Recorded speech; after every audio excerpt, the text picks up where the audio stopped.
தயவு செய்து இந்த மாதிரியான ஒரு என்ன சொல்றது, ஒரு தேவையில்லைன்னு சொல்லி யாருக்கும் தெரியாத இடத்துல போட வேண்டாம். அதுதான் கேட்டுக்கிறோம். நேற்று பார்த்ததுல இருந்து என்ன தூங்க முடியல, சாப்பிட முடியல. நானும் இவ்வளவு அந்த குழந்தைய எப்படியாவது காப்பாற்றணும் அப்படின்றதுதான்.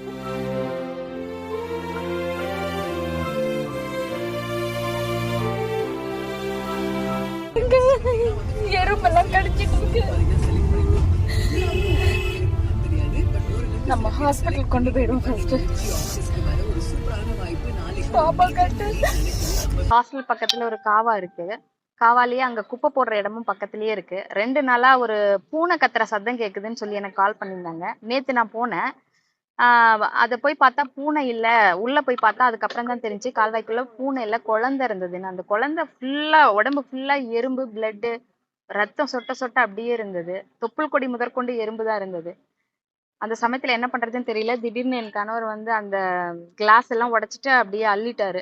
அள்ளி கொடுக்கும்போது ரத்தம் அப்படியே சொட்டிட்டே இருந்துச்சு. நான் எதுவுமே ஃபீல் பண்ணாம அதை ஃபர்ஸ்ட் பாப்பாவை நம்ம காப்பாத்திடுவோன்ட்டு பாப்பாவை எடுத்துட்டு போய் பூந்தமல்லி ஹாஸ்பிட்டல்ல முதல் உதவி கொடுத்தோம். கொடுத்துட்டு நம்ம பூந்தமல்லி ஸ்டேஷனுக்கு இன்ஃபார்ம் பண்ணிட்டு மேற்சிகிச்சைக்காக நம்ம எக்மோர் ஹாஸ்பிட்டல்ல பாப்பாவை இப்போ வச்சிருக்கோம். பாப்பா வந்து 2 நாளா பிறந்ததுல இருந்து பால் எதுவுமே இல்லாத கத்திட்டே இருந்ததுனால ரொம்ப வீக்கா இருக்காங்கன்னு சொல்லிட்டு அங்க மேற்சிகிச்சைக்காக அனுமதிக்கு வச்சிருக்காங்க. இப்ப ட்ரீட்மெண்ட் நடந்துட்டு இருக்கு. ஒரு 15 நாள் இன்குபேட்டர்ல வைக்கணும்னு சொல்லியிருக்காங்க. இப்ப பாப்பா நல்லா இருக்கு. 1,750 வெயிட் இருக்காங்க இங்க. அவங்க ரொம்ப 2 நாளா போராடி கால்வாயிலேயே இருந்து பெருச்சாளிகள் மத்தியில இருந்தாலும் உயிர் பிழைச்சி வந்ததுனால அவங்களுக்கு அதிர்ஷ்ட லட்சுமின்னு பேர் வச்சிருக்கோம். அங்க ஃபார்ம்லயே அதான் நம்ம கொடுத்தோம். இந்த ஃபுல்லா எறும்பு கடிச்சதுனால அவங்களுக்கு மேல ஃபுல்லா அந்த பிறந்த குழந்தை இல்லையா, மேல ஃபுல்லா வீங்கி கண்ணெல்லாம் வீங்கி அந்த மாதிரி இருக்கு. இப்ப கொஞ்சம் நல்லா இருக்கு. நான் வந்து இவங்களோட கணவர்.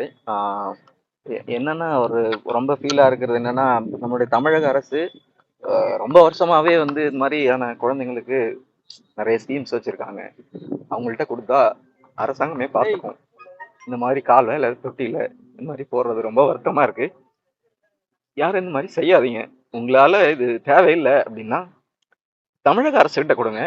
அவங்க நிறைய மாதிரியான திட்டங்கள், தொட்டில் குழந்தை திட்டம், நிறைய சைல்டு ஹாஸ்பிட்டல்ல அது வளர்த்து அவங்களே ஆளாக்குறாங்க. தயவு செய்து இந்த மாதிரியான ஒரு என்ன சொல்றது, ஒரு தேவையில்லைன்னு சொல்லி யாருக்கும் தெரியாத இடத்துல போட வேண்டாம். அதுதான் கேட்டுக்கிறோம். சார் 2 நாளா குழந்தை அங்க இருந்திருக்கு, சத்தம் கேட்டிருக்கு. நீங்க அப்ப அருகில தான் இருந்தீங்க. அது எப்படி அது தெரியல எங்களுக்கு. அந்த நம்ம பூனை சவுண்டுன்னு சொன்னாங்க. அதுக்கப்புறம் தான் நம்ம நேற்று பார்த்ததுல இருந்து என்ன தூங்க முடியல, சாப்பிட முடியல. நானும் இவ்வளவு அந்த குழந்தைய எப்படியாவது காப்பாற்றணும் அப்படின்றதுதான்.